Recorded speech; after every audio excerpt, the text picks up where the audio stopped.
even before you became vice president for entertainment? My life before, um, ano kasi, I have two positions now. I'm the Vice President for Entertainment Drama, and I'm now the Head of Entertainment TV. So, parang mas appropriate yon. Kasi dati, when I was Vice President for Drama, I was just taking care of all the drama programs. So, I was in my small world. I revolved around that, but now that I'm head of the entire entertainment department, it's more hectic. I have more responsibilities. I feel a lot of pressure. I'm busier. So, in short, it's much more difficult than when I was just VP for one unit. For how long have you already been the Vice President for TV? Ako ng VP. Parang,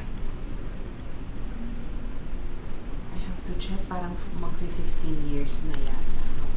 During this time, are there any big difficulties or obstacles that you've encountered during being the Vice President? The job kasi of production, being we're essentially producers eh.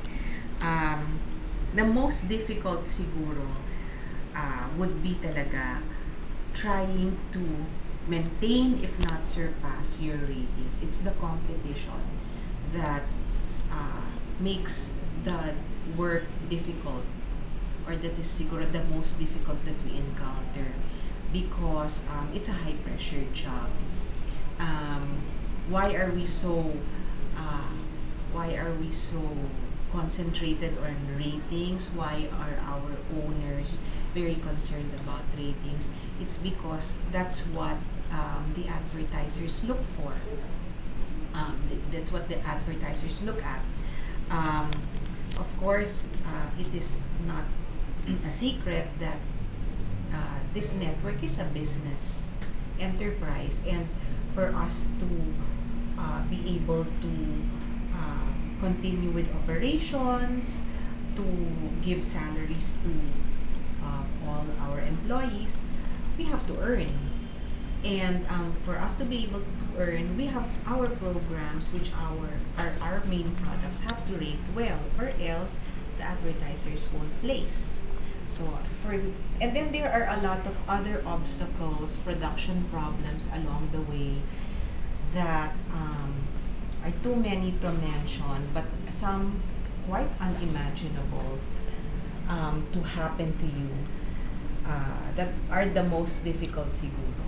Like siguro, one example, just recently, when we had already thought we had come up with a groundbreaking program. This was our love story on between a Muslim and a Christian, yung Haram. And we were already, everything was set, we were already shooting.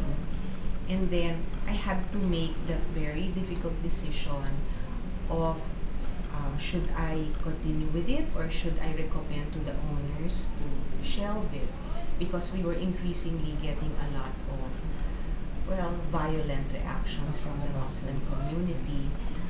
Understandably, because it was wrong timing yung can't remember the name of the film that came, Innocence of Muslims, that spurned a lot of violent reaction all over the world and a lot of killing. So you have to make that decision whether are you putting your actors who are on the set at risk when you are out taping in Quiapo.